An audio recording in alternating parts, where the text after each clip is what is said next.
we'll just see what happens. Okay. All right, great. All right. We are live. Welcome, everyone. I am Amy. And I am Derrick, and I'm having drinks with Amy. And we have guests. We have people who are here with us. We have at least one person who's here with us. Shoemaker stepped away for a second. Oh, there she is. Hi, Shoemaker's here. Hello. Hello. Bebo love to everyone. Bebo love, which stands for what, Shoinka? Breathe in, breathe out. B-I-B-O. A focused breath with sound. That's the Bebo sign for you. The artists are in the house. Oh, the baby Bebo sign. Yes. Baby. I'm not sure if I'm creative enough for this conversation tonight. So No, you're already out. So go ahead and kick back. yeah, I'm just gonna sit back and drink. What are you drinking, Derrick? So I'm drinking a Chimay, a version of a Chimay, which is a Belgian beer that I really like that I've not had before, and it's delicious. Nice. And I am drinking my standard rum and pineapple juice. Excellent. Because it's hot and muggy and sticky outside, and tropical sounded right. Well, I am having, out of my mother's goblet, I am having a vodka and Myers lemons. Oh. Nice. Nice. Trip, how about you? What do you have, Trip? I thought I'd go all up Berkeley in this. I have mango kefir in a tiny little mason jar because, you know, white Berkeley guys aren't represented well enough. Yeah. That's very Berkeley of you. What is EP drinking? He's got water in his. Are you drinking water? Yes. Yes. Yes. Oh my gosh! Yes. I haven't heard his little voice yet. Oh, dying. So cute. I haven't seen him since he could talk. Yeah, it's fun. He is officially our youngest guest. It's true. He's in. Yeah. So tonight we're talking about art and spiritual practice. Yeah. And so basically, I invited both of you on because you are regularly posting on social media the art that you're creating. Great. And you know, Trip, whether that's a noodle on an instrument, Shoinka, that's, you know, you're singing and drumming via Facebook Live, which is so cool. And so I thought it'd be fun to just have a chat about like what it is about art that sustains us spiritually, and you know, like what is the experience of art as a spiritual practice, and how does that work for you, like on a body level? Like, do you do it every day? Do you do it when the mood hits? You know, how does that work? And then both of you are also using music, and Shoinka is using music and dance and story professionally, and Trip, I know you're using at least music professionally. So I thought we could also maybe talk a little bit about like how to navigate the professional art space and keep art alive as a spiritual practice. Because I know that's often a challenge. So yeah. So anybody want to jump in on any of that? and maybe before you even jump into those things, maybe just a little bit of background of how you got started in your particular art and how you've tied that to your spiritual life. Derrick, when was the last time we saw each other? It's been a long time. I have. It's been a while.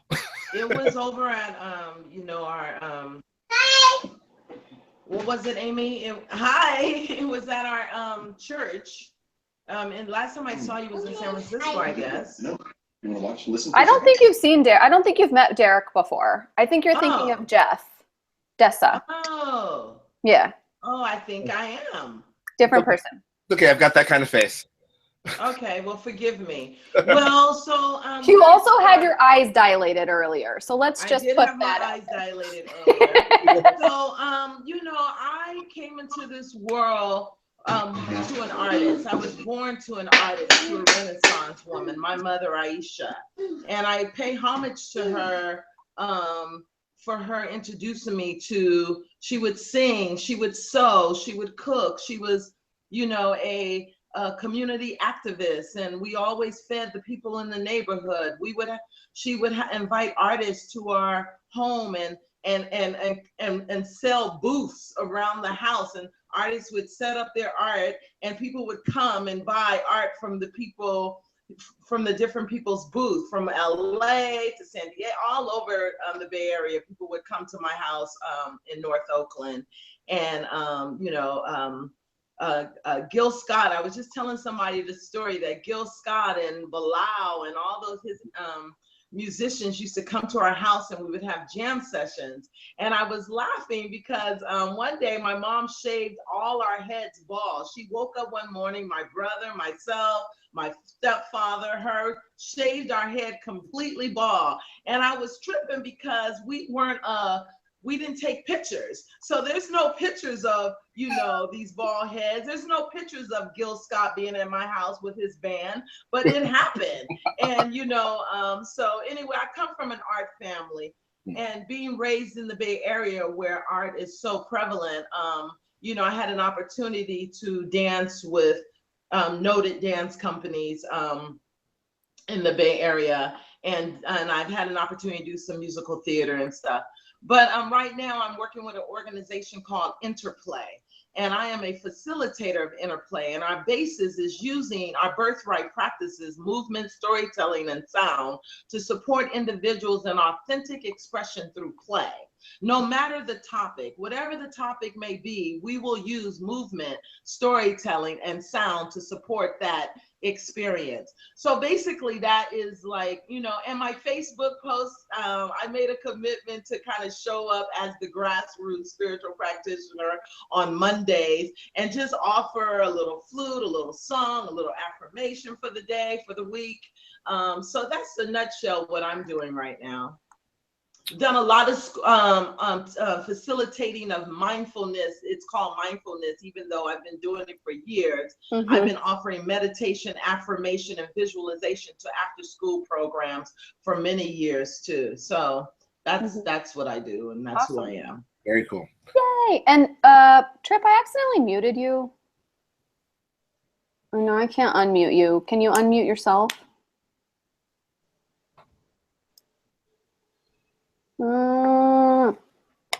And while we're waiting for Trip, one more thing I'll add to that. And then Am I still muted?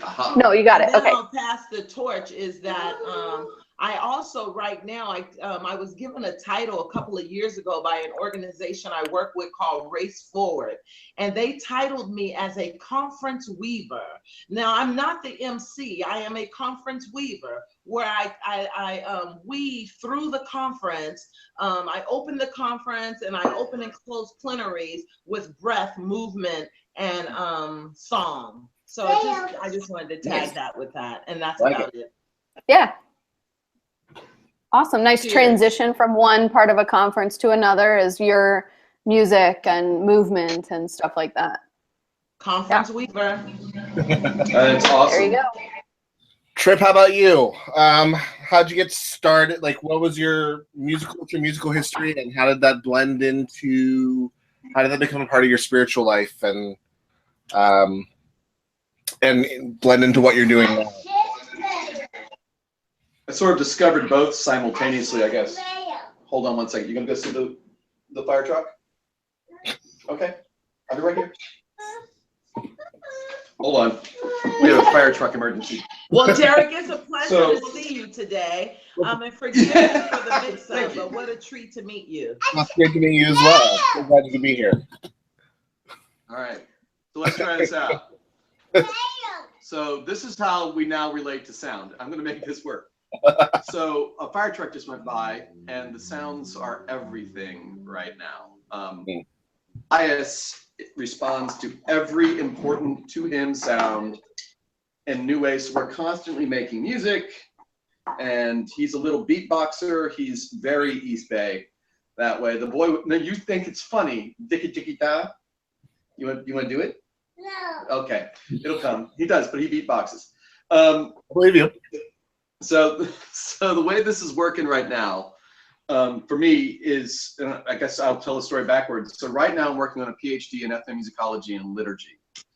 Basically going the academic route of the things I've always done. But because I found it all simultaneously, it wasn't until college that I really got into music. There was a little bit in 7th grade, and I was in a musical in high school, but there was no choir. I didn't play an instrument. All the things that I do now, I discovered in my early 20s.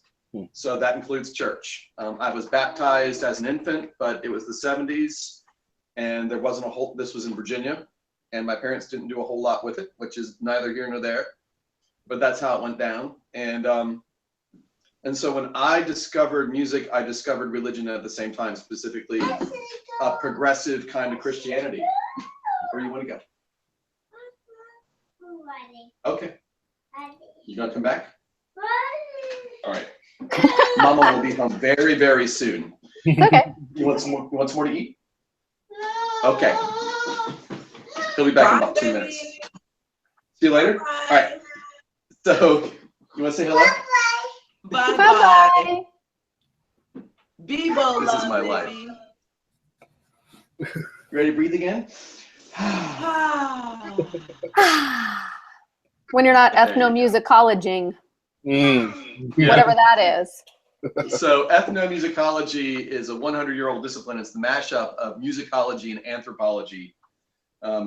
So which means I get to study and talk about why and when we make music in an academic environment, which means I get to do a lot of what Shoemaker was talking about, but in the classroom. So it's a lot of movement. I play multiple stringed instruments. I use 4 or 5 every week in church if I can get my hands on them. But my first instrument is my voice. I came into this world, I came into faith as a singer, and that's just how it worked. Nice. So that's how I came into all this. I don't know how else to say it. I've been a conference musician, a church musician. I'm an ordained Baptist minister who recently switched over to the Episcopal Church and is in that process. Mm-hmm. And right now I'm a musician in Berkeley at All Souls Episcopal Parish, where I play banjo, guitar, mandolin, wash tub, bass, whatever. Cool. Yeah, it's fun. Nice. And then what does your kind of circling back to this question about spiritual practice? Yeah. So is performing in the worship service your primary spiritual practice, or do you have, do you play with music at other times, or what? Making music is my principal form of prayer. Okay. It is often put to work in worship spaces, Mm-hmm. but as a devotional practice, Mm-hmm. whether I'm singing Mm-hmm. or Mm-hmm. I know you want to go outside, or sitting around with him playing guitar, whatever it is. It's how I pray. It's something that I get accused of, and that's a way to put it. You always look like you're praying up there when you're playing. Well, what else am I supposed to be doing? Right? Yeah. Making sound is an act of prayer, however that's made, whether that's playing drums or Mm-hmm. playing the banjo or whatever I'm doing. Yeah. This is, so for me, here's the core of it for me. There was this local teacher I had singing professionally back in Chicago, and he talked about the necessity in my vocal genre, which was early music and jazz, of vocally being able to, as a single person, being able to create the overtone series with a pitch, right? So singing in such a way that you create all these overtones so that other people can plug into them. And this is how the chord best tunes through vocal music. That realization that one person could create a multiplicity of pitches in order to create space for others to enter into music was revelatory for me. And that is a form of prayer. I love that. I try to create space for other people by the virtue of making sound. That's my prayer. job. That's my job also. I second that. Yeah. So Shoenka, how do you how does art show up in your like daily spiritual practice? Oh, breath. It starts with just breath itself. If I can, you know, as an artist, as we all, and I pay homage to the artists and everyone, and it starts with breath for me, acknowledging, oh, I woke up, I get another opportunity to do this thing called life, and then life is art. We know that life itself is art. So that's how it plays out to me, is just honoring the fact that life itself is art. And I am a piece of art in this huge, you know, collage of, you know, creativity, starting from nature, you know, and how I tie into that, starting to the Most High, Buddha, Jehovah, Allah, God, love. I like to call it love. Call it what you want, but I say call it. And I support where it's being called creatively in different denominations, because, you know, we must honor the intention of the prayers in these different denominations. And I only say that to say that I feel as though religion has been, you know, a place where division has happen often, and I feel like we should celebrate the creativity in these religions and pay all of us pay homage to the high and the intentions of it. So in your daily practice, do you dance? Do you sing? Do you what like when you breathe, and then what happens? Do you start to move? Well, I do you start believe to like sing? the African affirmation, the proverb, you know, you walk, you dance, you talk, you sing. So, you know, I am moving, dancing, and talking and singing. So I personally, yes, I play my flute. I walk with my flute daily. I walk through the world with my wooden flute because it brings me ease. And through my experience of playing, just as I move through the world, I am reminded, people say thank you. People say thank you, and I say you're welcome, right? You know, thank you for enjoying it, right? But yeah, I dance through my work. You know, I am a facilitator of a art and social change program. I'm a facilitator of, you know, and all that requires a creative surrendering to the creativity of life itself. And to me, that is a spiritual practice. That's where the art and spirituality ties in for me, is that it's a spiritual practice to surrender to your authentic true self, to be in the places where you are asked to be. That's art. Oh, there's a cat. Cat, we have kids. The cat agrees, Shoenka. That's what's up. Absolutely. That's what's up. Absolutely. Baron definitely sees himself as art. Art is life. Breath is life. Yes, the kitty cat is art, yes? There you go. But I was really chiming in with Trip. Thank you, Trip. Forgive me, Trip. Yeah, I was chiming in with you around when you said creating tones so people could feel comfortable enough to sing along. You know, I went on answering Abe's question, but really I tapped into that because I want to sing with people. I do sing with people, not that I want to, but when I offer a song, I am visualizing other people singing with me. Yeah. So I have a question. I took a course when I was in seminary. It was a week-long course where I got to go to Phoenix, and we talked about arts and ministry. And during that time, I did a lot of things that got me out of my comfort zone. In fact, one of the things that we did in the course of this class was the instructor read the Lucan version of the Christmas story, and we were all asked to draw what we were Right. and it dawned on me as we were doing that I hadn't drawn anything in years. I think there's a barrier of skill for people when it comes into art, and we feel like if we're not good enough. And say that we're not good enough. Did I hear you say that right? Yes, if we feel like we're not good enough at a particular art, we don't engage. And I think so many people don't engage in the arts as a spiritual practice because they don't think they're good enough at an art. How would you respond to that? I want to be able to change that. I'm praying with the vibration of people who want to change that, because Interplay, I feel like, is trying to change that. And I feel like there's other movement improvisational companies that are trying to change that, you know, so that so art won't be another divider. Like I talked about religion and spirituality. So then art ties into spirituality again right here, right? Yep. So it can't be a divider, my friend, not from my perspective, as I understand it today. Yeah. Yep. And that's the thing that I appreciate the most about, Interplay, is that as a methodology for engaging people in creative expression, it is incremental.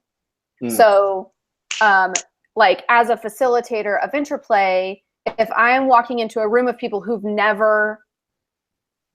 don't dance, like they're not trained in dance, they don't identify as dancers, and I'm going to invite them to move,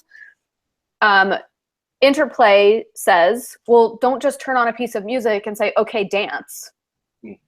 Because that's a really big leap for people to take from not dancing ever to, okay, all of a sudden move freely in the moment to music. Like that's why you mentioned the word incrementality. So speak on that a little bit. So we start instead by inviting people to lay down on the floor and move one arm. And then move that arm slow and smooth. Come on now. And then move it fast. And then move it fast and jerky. Yeah. And then fast and so we do slow and smooth, fast and jerky, slow and jerky, fast and smooth, find a point of stillness, make a new shape. And, you know, so we go through a series of instructions that establish a vocabulary of movement. And then we put on a piece of music and people choose in the moment which movement they want to do for that one arm. And stillness is everything. And stillness and contact with your body or the floor. Yes. You know, so it all starts with breath, and the movement comes out of this idea that, okay, here are your options. Now make your own choice in the moment. But we don't just ask people to make the choice. We give them options first. Which then allows them to what? Which then allows them a freedom of choice and a sense of internal authority about those choices, building confidence to create on bigger and bigger and bigger levels. So that eventually people are moving and telling stories and like running around the room and like don't care what other people think. Exactly. Like even if they've never done it, like my friend said, you know, when you did the art project, like, oh my God, I've never really drawn a picture. I'm not a visual artist, you know, but just allowing yourself to be free in that moment and create maybe what you put is the dot on the paper. And that's art. Like, or maybe your paper becomes still blank at the end of the project. Is that not art? You know, we have a moment to meditate on that. And 9 times out of 10, if you set it up in an incremental way, whether it's visual art, storytelling, movement, drumming, if you set it up in an incremental way, most humans are going to find their way in it. That's what I believe. I'm going to continue to pray on that as an artist, that I can support and hold it safe for people to come in an incremental way and find their dance. Because we live in a world, when I say dance, I'm including music, theater, movement, life, because we live in a world that says, oh, so you think you can. And that's really fucked up. Yeah. No, we also live. Right. Yeah, there's an echo somewhere. Does anyone else That hear might be that? me now. Am I echoing? Is that where it's coming from? I don't know. Okay. I had to move to a different space. Oh. Right. Amy, Here. you're echoing. I hear you echo. Was I echo when I was speaking? You were a little bit. Oh, Yeah. so you guys couldn't even hear what I was saying. I was just rambling. We heard you twice, so it was Yeah. great. Yeah. I want to jump in on this. Yeah. Yeah, go ahead, please. So as someone who's ordained, there's this constant talk about clericalism, meaning there are people who are professionally religious for the rest of us. Mm-hmm. Yes. So we don't have to be, right? And the same thing is true for the arts. Mhm. Baryshnikov dances, so I don't have to. No.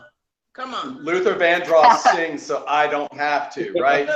And it's total That's shit. theory. It's total, absolute spiritual suicide to believe that other people will do that for us. But it's the marketplace, it's every part of who we are that says.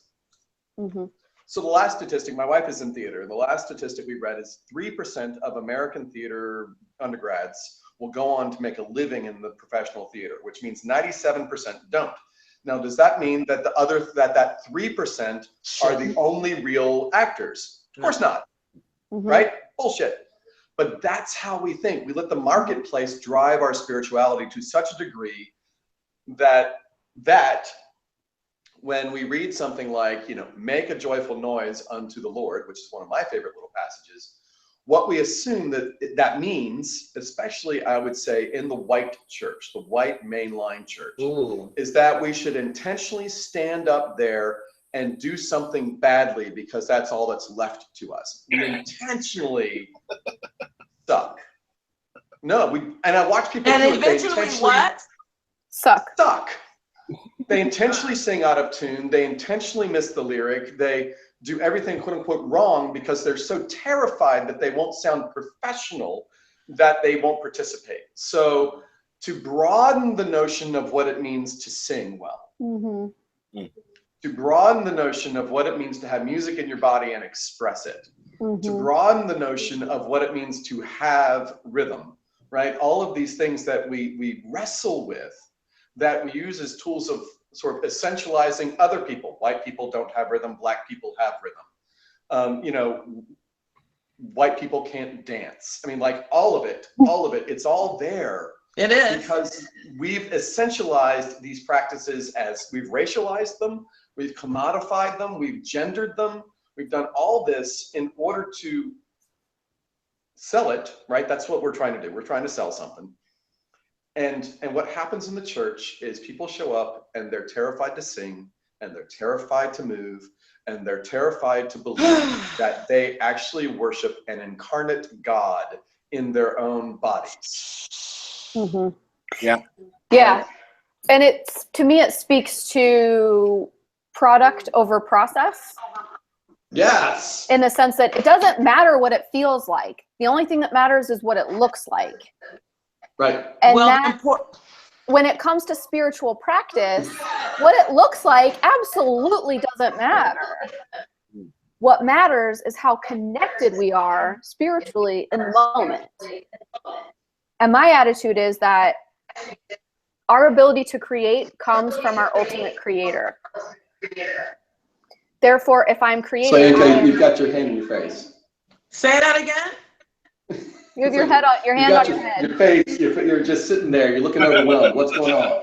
Oh, I'm listening and I'm having feelings and I'm like, look, I was, my systemic racist chord was struck.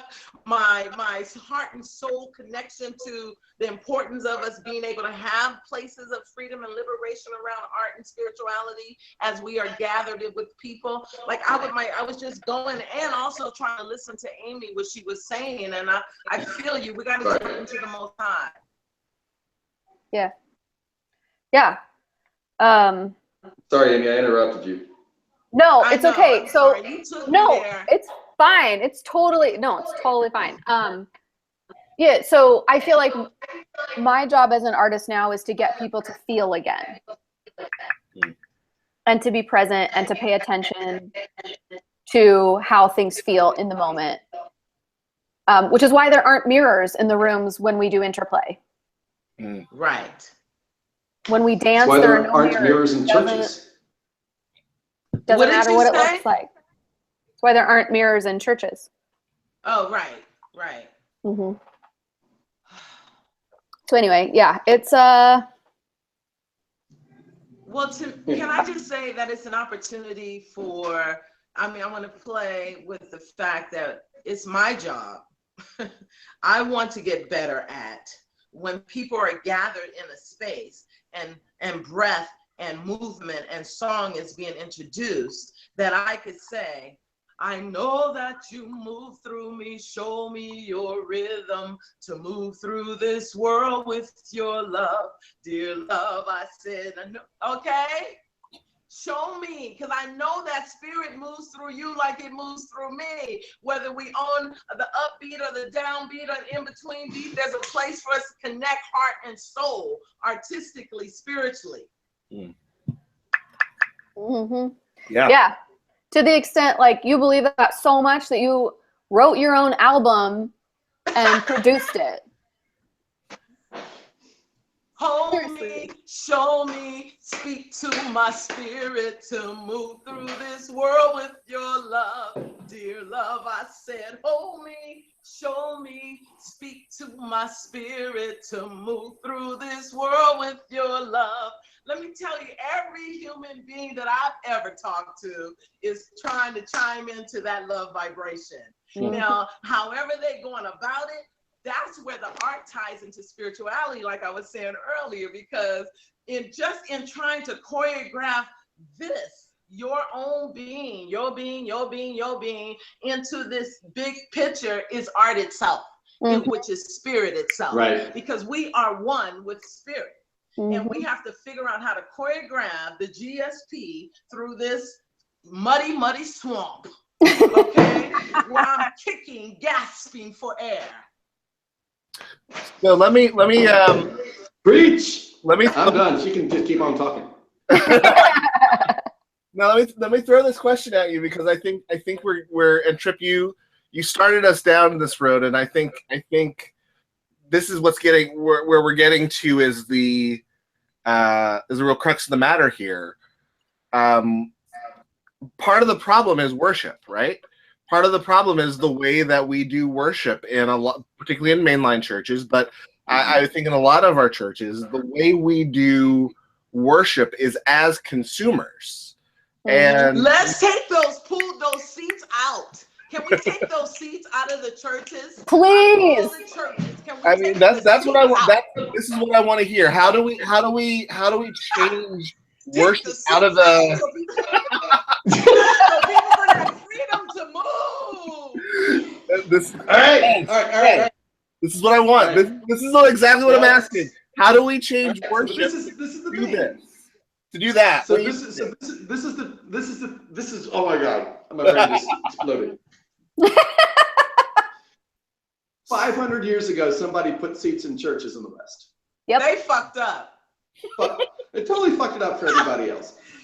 We needed some chairs on the perimeter. We need some chairs on the perimeter so that people who need to sit their asses down. They used to bring their animals to worship. The shepherds showed up with their sheep to the cathedrals. You had the rails in front of the communion rail was there to keep the livestock from the Lord's table. It wasn't there to keep God's people from the Lord's table. A goat is going to jump up on the altar and eat Jesus. So we got to put a fence up. All right, y'all. That's what we'll do.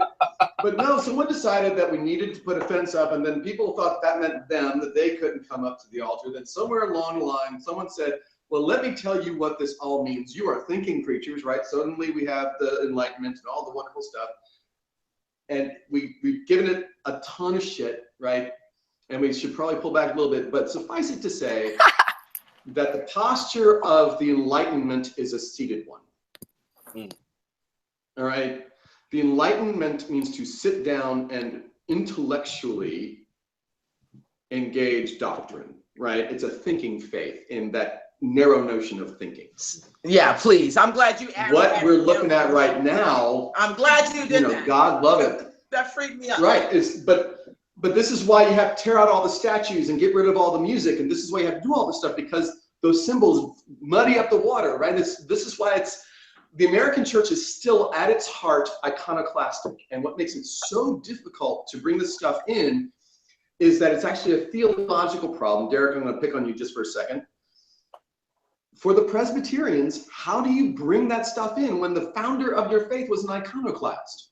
When everything about your tradition is iconoclastic? The same for the Baptist churches, especially the white English Baptists, those of us who come from that tradition. The UCC is no different, right? These are all iconoclastic traditions.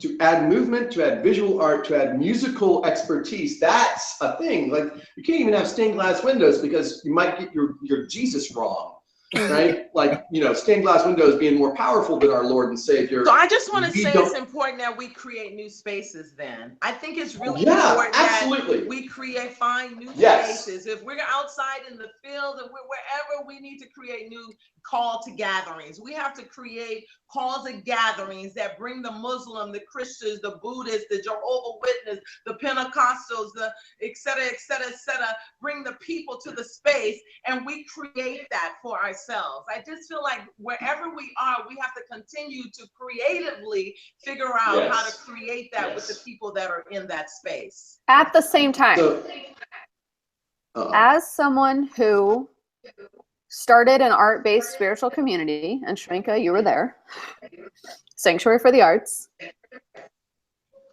it is a challenge to get people to admit when they need to be in the room, and for them to get their butts actually into the room. We are cutting edge. Yeah. We are cutting edge because the brother just said that historically it's been like this. Mm-hmm. And so, historically, it's going back to the systemic racist system that all this chocolate is a part of. I can, historically say that there are many barriers that, want to prevent me to the Most High. But again, I have to decide and learn and create new systems even for myself, and pray for the white oppressor to create new systems for themselves. Yes. Because let me tell you, because okay, y'all done got me on one. Here I go. You do what you got to do. I'm going to go get some ice cream. This is awesome. Yeah. You keep going. I'm taking notes. I'm going to get some ice cream, make myself comfortable. Well, I do think racism, of course, you brought it up, my friend, and Trip, and yeah, you were tripping when you did that one. That's for sure. We need to trip. We need to trip over these, old behaviors so that we can become aware of how we're mistreating humanity. If we're seriously about taking care of the planet, we must figure out how to take care of the women and children of the world, so that we may save the planet. In order for us to do that, we need to gather people where people are gathering. Amy, I heard you. Sanctuary for the Art, changing the race dance, art and social change, all the things I'm involved of, the people of color interplay. Getting people to show up is a thing, but we've been conditioned. So that means we have to continue to create these spaces. I have to continue to say, oh, I can do it different. It's okay for me to try it different, even if I fumble and someone says, what are you doing? And I go, trying to figure it out for the good of the Most High. So there's this. So let me take this out of the hypothetical and put it into the actual. Was I hypothetical? Let me take it out of the hypothetical and theoretical. So I'm at a church which sold its building and is going to in the next couple years have to find new space. what should this space look like? I mean, seriously, I asked this question both on a practical level, but like really thinking, we're not just going to modernize or postmodernize the same system that we've been using over and over again. Yeah. What space look like that gives that kind of liberation and freedom that you're talking about? So because space design in of itself is art. I think Yeah, no, that's the big question. You gotta have your theological ducks in a row. I have an answer. I have an answer. Bring it Go. on. Joinka, do you want to go or do you want me to go? Go ahead, Amy. Okay. 'Cause I have a my- clear answer. Yeah, well, so Shoinka said earlier that there should be a perimeter of chairs Come on. for the people who need chairs.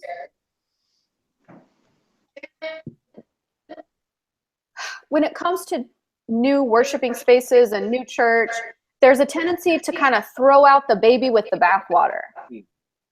Mm. So to me, it's about really distilling what it is about worship, what it is about fellowship, what it is about these traditional church experiences that are worth preserving and continuing. To honoring the leadership in each individual, supporting each individual's light to shine. And so I would say have those chairs on the perimeter, and then also in each 4 stations of the space, have leader spaces. So people could come in and take leadership in those spaces and guide the circle in the room and build the prayer, the movement, the song, the dance. And those who want to witness, that is a spiritual practice, like you said earlier. Yeah, so one of the things to me that's worth preserving is the idea of an altar. And maybe it's Shoinka, you facilitated living altars. I'm talking about 4 altars in that space. Yeah, so Shoinka does this really beautiful thing with the 4 directions and, altars to the 4 directions. And if you're permanently in a space, people can contribute items to those altars. They can be living. They're constantly evolving and growing. And it's like, wouldn't it be beautiful for each corner of the room to begin with just a little table and like a little sculpture or something? And then that is also the place. And then the community adds tables and fabrics and pictures and paintings, and before you know it, the whole room is 4 different altars that have grown together around the space to create a kind of a womb or a cocoon of and altars. Then Yeah, go for it. And each 4 of those places, those stations are altars, like the pulpit, so leaders can have those spaces, leaders can come in, and those are places when we offer our community of leadership, because we offer that, we share that platform sometimes of leadership. But also then at that same place, Amy, I was thinking that's where you would be able to offer in a very incremental, accessible, tone, safety way, the song, the breath, the movement, the affirmations, the scripture, the scripture. Let's do it. Let's do a moment of stillness on behalf of the scripture that's being read today. Let's do a one-hand dance in behalf of what's being read today. And that's what we did in Sanctuary for the Arts. Very simple. And it could be so for Sanctuary, for Sanctuary, we took the traditional worship elements and the traditional worship service, because that's a form that has evolved over generations. And we had a call to worship. It looked like a body warm-up. We had community songs. Body warm-up meaning starting with breath, movement, and sound. We had community songs where people were moving and singing at the same time. We had scripture where people were moving to the scripture, where people were reading to the scripture to each other. We had communion where people were singing and dancing up to the communion table. we had a canvas where we would put down a layer of drawings and prayers. The canvas would go in the middle of the floor, and people would add their Sharpie art prayers to the canvas. And then we would Mod Podge a layer of white tissue paper on top. And the next time we met, we would draw our prayers on top of that, and layer upon layer, and you could see the layers through each other. Art, spirituality and art, community art. Again, it doesn't matter what it looks like. Right.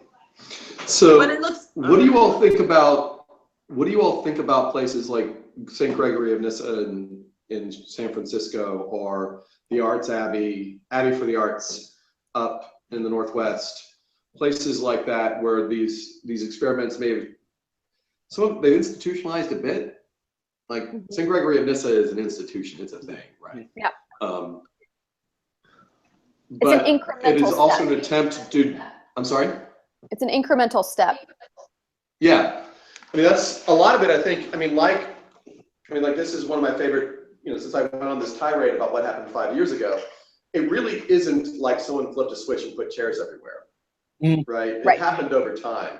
Yep. So if you go to St. Mary the Virgin Episcopal Parish or the church in Oxford, right, Church of England, they've actually done a really good job because the church predates the Reformation, the building predates the Reformation, of showing you where all the add-ons are, including the elevator for accessibility for people with mobility issues, right? And they talk about that as being an architectural and spiritual and theological addition to the original design of the building. connecting hearts and souls of people. Right. So you have places where they had to put in wooden platforms to put the pews in. They had to do all this construction.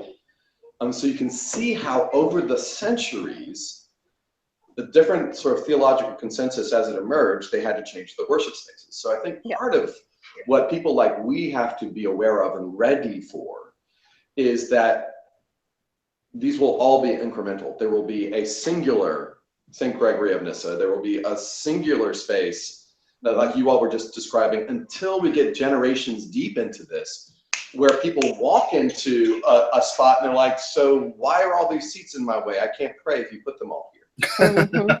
Right? Yeah, and at the same time. And recognize that. Go ahead. No, just that it's going to take time. It means people like us really need to care for ourselves so that we have the longevity to keep after it. Yes. Thinking about some of the organizations that we've all been a part of, these things come and go quickly, right? Right. These stuff happens like 4 or 5 years and the experiment goes. Like, how do you have Which is not personal quickly. longevity to keep at it and saying, this is who we are, this is who we are, this is how we're going to take out the pews here, or simply say, like the church that I pastored back in Wilmette, Illinois, just north of Chicago, was built in the heyday of the great American orator. So the space is raked.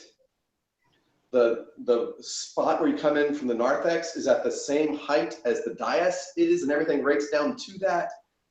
And the male voice can stand on that dais without amplification and be heard in the street. Right? Only there's the no male such voice, not the female no, voice. it's important. It's really important. I've had lots of women try to do that and like, it doesn't work. I'm saying because it actually wasn't designed. Right? It has to be a baritone. Full stop. That's how it is. And it's awful. And either we need to tear the building down, and I'm not against that, or say, for those who pray through this art that's called oration, not through this thing called Christianity, and every church is the same, but through this art called oration, this is your church. For those who need chairs around the periphery, and this is what we're going to do, here's your church. We got to be in a place where there need to be the multiplicity of things. But if you are in any one of those, to have the spiritual fortitude to say, this is not the only form of worship. Yes. Yes. Right? And The that's courage what we've too, inherited. the spiritual fortude, you Yeah. said? And the courage, And the courage. Because can I just share a story? Really, I went to witness my my baby cousin be ordained as the senior pastor of a Pentecostal church. Now, this is my family, right? Now, I know that I have forms, I have offerings, I have songs, I have tools. And so when I was asked to, and I'm exposing my growth, because I have to constantly wiggle and grow as I speak into existence. What I really want is to be able, wherever I am and people are gathered, to incrementally guide them through a breath movement storytelling moment. But there I was with my family, and I was not able to engage them in those incremental ways because, oh, I could tell you because, but we're not. but well, I'm just gonna say because of the muck, so much just, even when I think about the dynamics, it's just so much muck. But I was invited to play the flute. Could my cousin come and play the flute? So I got up, but that was an opportunity when I got up to offer bebop, to offer my family a one-hand dance if they wish to. But I could not figure that out and muster up that courage or spiritual, what did you call it? Fortitude.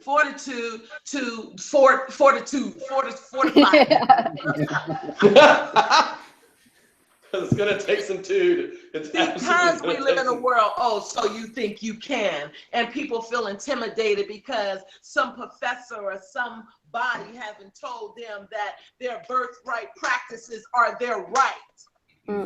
Right. That pisses me off. And that's where it is. Like what the last thing you just said is everything in this, because the colonialism, the racism that's endemic in our theologies of worship, right? You must sit absolutely still. You may not shout. Oh, I got in trouble for playing a drum in a circle. Look. Oh my God, in a right? circle. Now I've been invited, and so I started playing the drum when the moment where I just felt a heartbeat. It was just, they were like trying to shut the drum down. Don't do that. Right. Especially when you're But this is what we do, because we have adopted theologies where we reinstill the notion that our bodies are bad. That somehow we have so fallen from grace that even though we are reconciled to God, the creator in the universe, through the blood of Jesus, however you want to get there, right? You still can't embody the divine in any way. You can't do anything but think about it.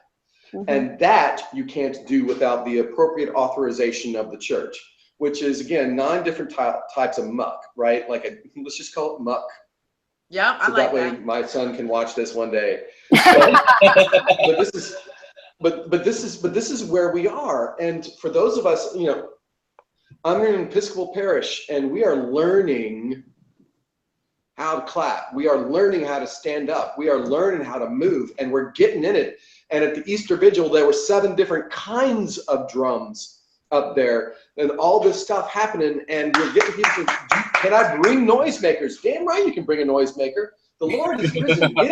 Get up. Change our life, change our practices. Change our lives, and change our practices. Yep. And it, like you were saying earlier, it means white people going to white churches, and as white people not saying, let's do what our friends at whatever AME Zion Church do. Let's figure out what we do to get our bodies into our worship space. So then we understand what we're doing and why we're doing it.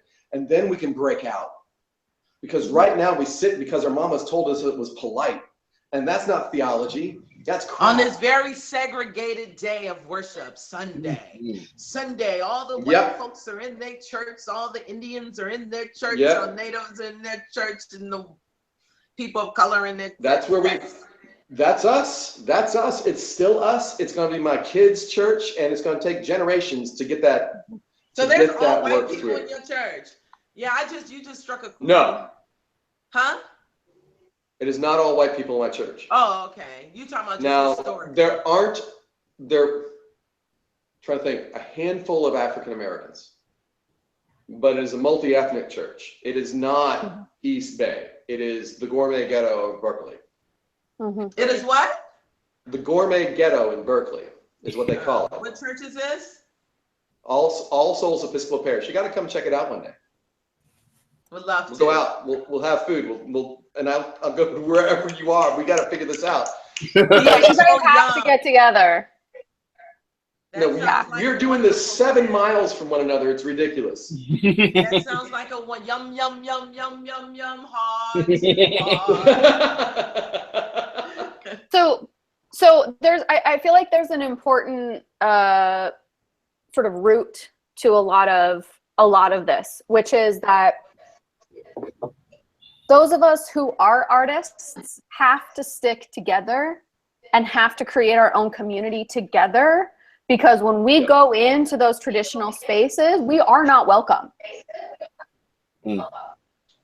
Like, well, that's why I couldn't really show up my full authentic self with my family, you know, because there are barriers. Yep. But you know what?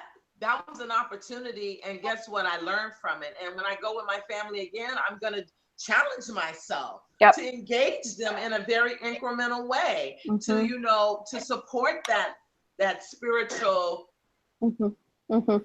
art place, that spiritual art place that we're talking about today. Yeah. And to me, the arts, honoring the nonverbal, develops our sense of internal authority. Yes. And institutions and structures that are rooted in hierarchy don't want us to have internal authority. Ooh, you're talking something now. Especially us brown-skinned people. They've been keeping us shit. My people have been written in history that we're not even human. So like that even hasn't been taken out of the writing. So like read Dr. Joy DeGruy book on post-traumatic slave syndrome if you haven't yet. There you go. There you go. Please. There you go. No, that's the real talk. Yeah. And so right? we can't, how can we have an all-powerful God that we are supposed to bow down to if we also acknowledge that our direct lived experience of God has merit and authority? Well, it doesn't. Right? Right. That's what I'm saying. You know, there's a conflict. There's a conflict between, you're talking about, Trip, earlier you were talking about like incremental development of institutions, how it might take 5 years to get the pews out of the sanctuary. At this point in time, the church doesn't have 5 years. No. But if we're looking at how quickly technology is developing, we're looking at how quickly our societies are developing and how quickly things can change through social media, churches can't take that 5 years. But we have to be in the moment of where we are, though, and we have to just continue having the conversation. We have to be where we are, but we can continue to insert it when we see fit to insert. So I'm obligated to say this. My dissertation work, it has to be done. No, so what I'm researching is this, you know, Michael Gunger's group, the Liturgists. Like it's Michael Gunger, Mike McCarg, and these others. So they're doing this thing called the Liturgists. And as opposed to having a storefront or whatever, they pop up in concert venues. I love There are 1,000 things that I want to challenge about what they're doing. But they're doing precisely what you're talking about. Their community meets all the time digitally. They're in each other's pockets through podcasts. They are constantly doing this work. And they are taking advantage of new ways of socializing to form different kinds of church communities and leaving the rest of us in the dust. Right? But where I am with this, and it's not, and I'm not resigned to this. I figure God will do what God will do with it, but I'm also entirely comfortable with some places just shutting down, right? That like some of the cathedrals that are essentially barren, people won't worship that way, and we'll have relics. Great. And how will that happen? But then there'll be some. How will that happen? How do you visualize that happening? It'll happen the way it's always happened. It can be museums. No. When you say shut it down, I was wondering if you could just share like what you visualize. How would these communities that are so old, how would they just shut down? How do you see that happening? people will stop going entirely. Because and where? age They have out somewhere and else to die. go? Yeah, they've invented new places.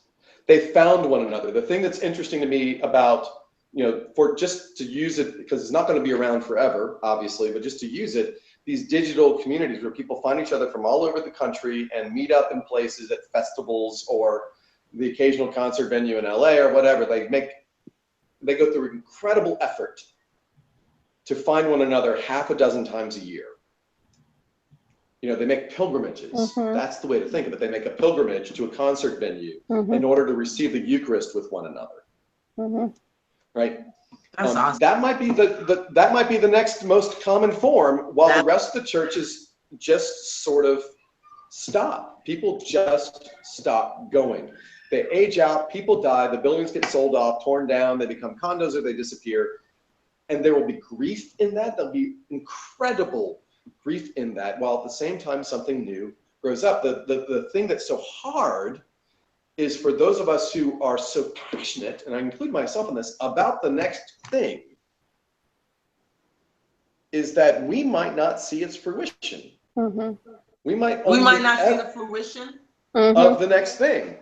And I might always be I'm already 47. Where am I going to be in 25 years if I get to live that long? Oh, you're young. If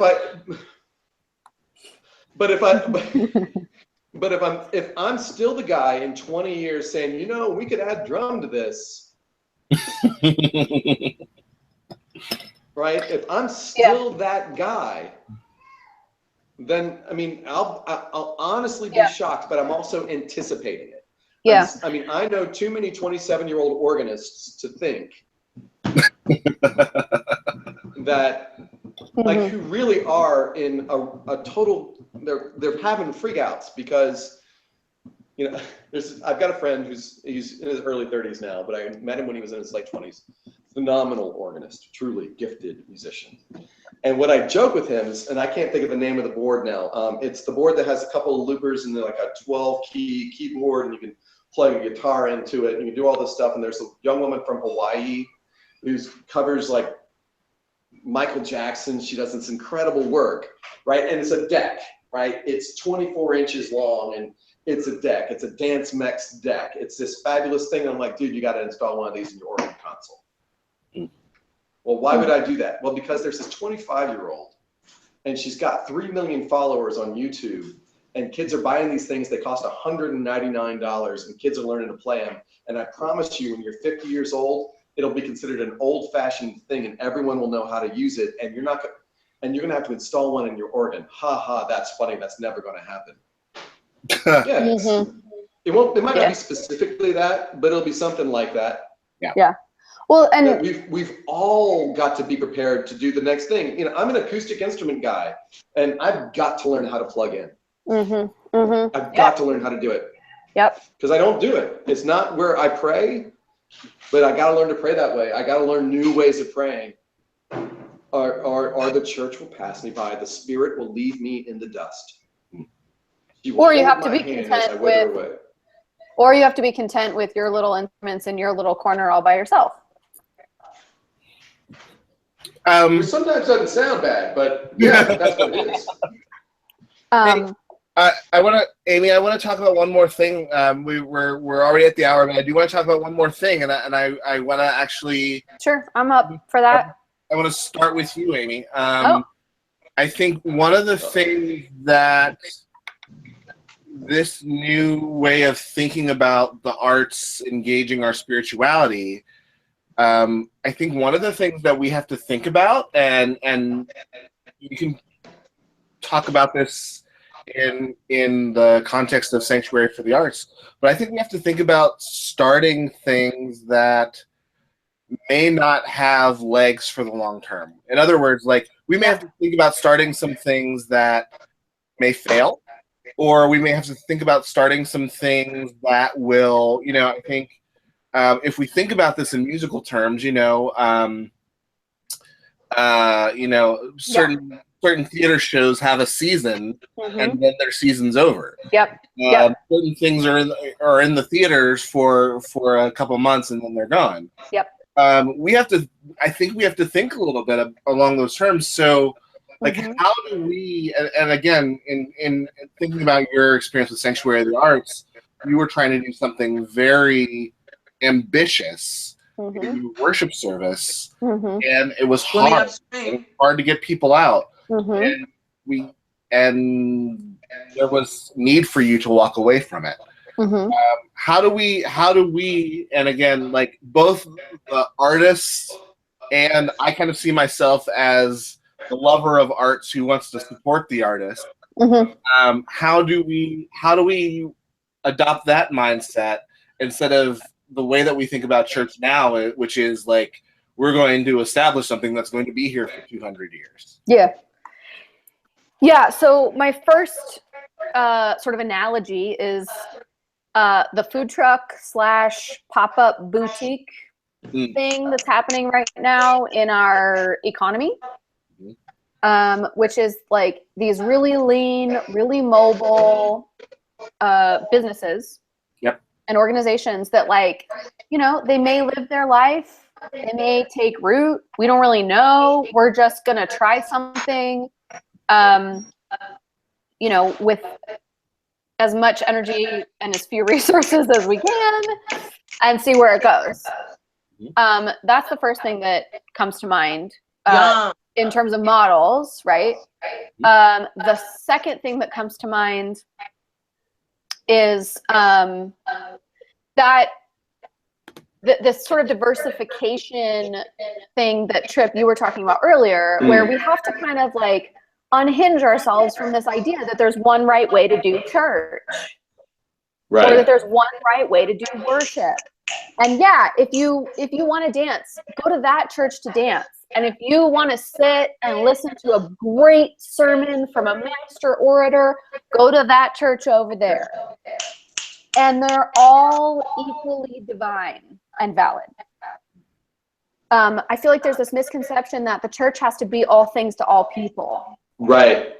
And that is the biggest lie. Like, it's impossible. It is impossible.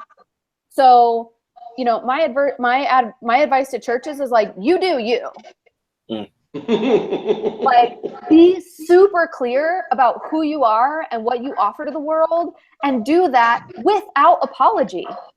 Right. And without oppressing large groups of people, without using religion to oppress the people. So that's what I add to that. Yeah, which comes down to honoring that each expression of worship, each expression of the divine is valid. Right. It's the point where we start to like create a mold and then ask every person to fit into that mold that we run into problems, particularly with millennials. There are many of us, there are a lot of us, oh God, how do I want you to say it? Every last one of us privileged white folk. Every last one of us privileged white folk, cisgender, straight. White people? I'm just saying, we're like this. We're like this. We think we've inherited a theology of worship that could be summarized as, I don't know, what do you want to do? When what we've really inherited is a theology of worship that says we are the pinnacle of civilization and everyone else is a primitive and may not be saved. So we need to get everybody to act like us. Large groups of people. I did say that. Yeah. No, you did. This is what I am echoing your point, because we don't believe, we truly believe that our way of worship is, again, I don't know, what do you want to do? It's Sunday, I'm here for an hour, somebody should talk to us. Like, we think that that's what it is. We have no idea about the institutional inheritance that we're playing around in. How about? We have no idea that what we've inherited is we have these walls up so that we can protect ourselves from somebody else. Right? Or that the best way to make sure we get the church over wherever we become missional is to raise an army. right? The whole thing, it's insanity, but we're blind to it. The church should be trying to figure out how to give reparations. White churches to figure out how to do reparations. If white people understand that those that are woke understand white privilege to what white privilege really is, then we're talking about reparation, conservation, transformation, freedom for all living beings. And the way that the system, the racist system is structured right now is not supporting the vibration of the hearts and souls of the people. Like I said earlier, white folks need to wake the fuck up. I'm sorry. I agree with you entirely. Yeah, I don't need to apologize for that. Yeah. And you're absolutely on it. I'm pretty sure that I'm in that dream state, but I'm with you. I actually feel like that's a... It's like I'm waiting for that first cup of coffee. You know what I'm saying? I'm lying there in bed, drooling on my pillow going, I think I'm awake. Well, needs to bring me a cup of coffee to be sure, but I think I'm awake. So many factors to being awoke. And when I talk about white people waking up, there are factors to a whole structural system that has to be restructured. That whole system needs to wake up so that we can take care of our women and children. Because right now, the way the system is structured, it's not taking care of Black men, period. Period, globally. Okay, so mean if it's not taking care of the Black man, it's not taking care of the Black man's family, period, globally. Now that's one piece. But if we talk, I got fired. You're absolutely in it. You said this thing is about spirituality and art. There's no way to separate it. And there's no way to separate those things from what we're talking about. And it is the artists that challenge the status quo. Yeah. It is the artists that challenge the norm. It is throughout history. It is the artists who have the imagination and the creativity to look out of today onto the dawn of a new day and say, let's do that thing over there. Throughout history. That one, yes. Yes. Right? Yes. And that's why tyranny, dictatorships, hierarchies, structures of power art has shifted that shit. Are threatened by artists and the arts. They used to kill us. They killed us. They say you can't play drums. This is what I was going to say. We did burn a few people at the stake last time we tried something like this. I'm just going to point that out there. But yes, this is it. This is the thing. And this is what I mean by spiritual fortitude. Power to the arts. So on that note, so, is there a way to wrap this up? Yeah, there's I think that was it. I love it. This was so much fun. Hey, when you ask artists what we think, right. I mean, this is about what I expected, so I'm actually feeling pretty satisfied right now. Do either of you or both of you have things that are going on that you would like to promote? Things that are happening that you're doing in your area that you'd like people to know about? Oh, looks like you have a new puppy, Derrick. Who is this? Yeah, that is Duchess. Is that a German Shepherd? No, she's an Australian Shepherd mixed. Oh, okay. Yeah, and is that Shannon? Happy birthday! Happy birthday, Shannon! Happy birthday! So Shoemaker, what are you doing? I would like to ask people to check out interplay.org.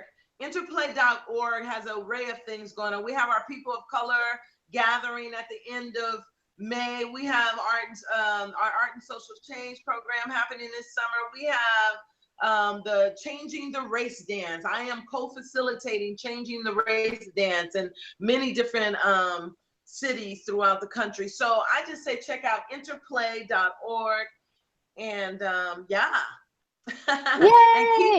and keep on That's breathing awesome. in, breathing out love, y'all. That's what we really got to do is remember that there's a love vessel that runs through all beings. And we must pray for the happiness and world peace and the happiness for all living beings. That is our job. That I believe that's our job, is to pray for world peace and the happiness of all living beings. Right on. Agreed. Trip, how about you? You got anything going on that you want folks to know about? Well, a couple things at All Souls, just to keep this local here in Berkeley. Slide on by any Sunday. You will hear 7 different kinds of music every Sunday, from 16th century polyphony to bluegrass to whatever we can wrap our fingers and voices around. You'll see people trying new things. Come by the Sign on Cedar. You can follow that on Twitter. Sign on Cedar. We have this strange little neighborhood ministry where you have a big triptych sign up that allows people to express their own spiritual desires right here in Berkeley. And we take pictures of it and we post it on Twitter and we share it when we can. And no one has ever said, thanks, now that you've done that, you can tithe the church. Just come on in. Or not. And lastly, all of this community, and I live in the intentional community adjacent to the parish, all of this is making it possible for me to write a dissertation that is essentially what Soyinka was saying. This is listening as an act of love.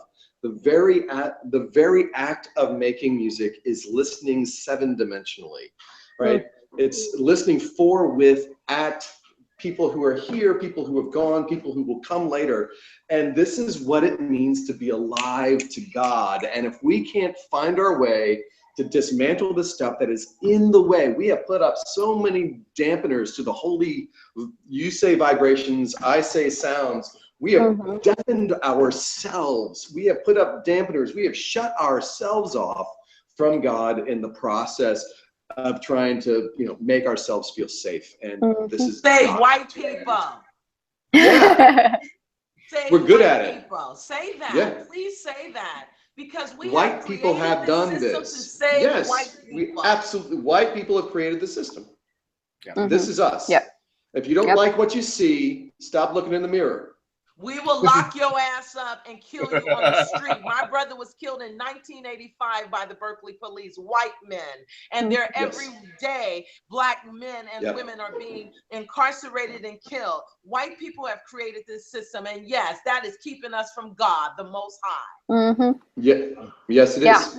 Pray for us here in the East Bay. Ann Coulter is going to be speaking in Sproul Plaza on Thursday at UC Berkeley. I promise you there's going to be violence because the anarchists are going to show up. Everyone's going to show up. It's outdoors in a public venue. Well, I'm praying for world peace and happiness for all living beings. So during that rally, I will be praying for world peace, world peace, and happiness for all living beings. Yep. Yes. Amy, what do you have going on? Tomorrow night at Plaza Wellspring here in Kansas City at 7 p.m. I will be teaching an interplay class called Deep Play. We will be playing deeply. And my spiritual direction practice is open to new clients. So amydianeshoemaker.com is the place to sign up for a free consultation to work with me. And then the second Friday of May, I will be teaching interplay at Yoga Patch, also at 7 p.m. So those are the things I have going on in the next couple weeks. And then our next Drinks with Amy will be at Unco on, is that May 10th? 9th. May 9th. Yeah, 9th. Yep. May 9th in the evening. So yes, which is a beautiful segue. So if there's anyone who's Midwest, East Coast, Unco is a community of wonderful, creative ministry, church-loving folk. And right now, Unco East is looking to be a very intimate gathering. We do have space available. If we're interested, www.unco.us. You can register. Please don't let finances be the thing that stops you. We do have some scholarship money available for people. But yeah. So that's the big thing I've got going on. Getting ready for Unco. And I've got some things that are in the works at the church that I'm serving that I'm really excited about and can't talk about yet. But so be praying for Arlington Presbyterian Church because they don't know what they got themselves into when they hired me. So but there's about to be some really fun stuff coming out of that church. So Also, I love your shirt. Thank you. This was so fun. Thank you both for being with us. This was lively. This was church. This was good. I'm pumped. So thank you for both for being here. This was great. Thank you for your energy. Thank you for the art that you're making. Keep making art, and keep challenging those of us who think we can't to make art. Because we need to hear your voices. So that's it from Drinks with Amy, and we'll see you again on May 9th. Thank you, everyone. Good night. Yes, thank you, Peace. everyone. Thank you. Be love. Bye. Breathe in, breathe out.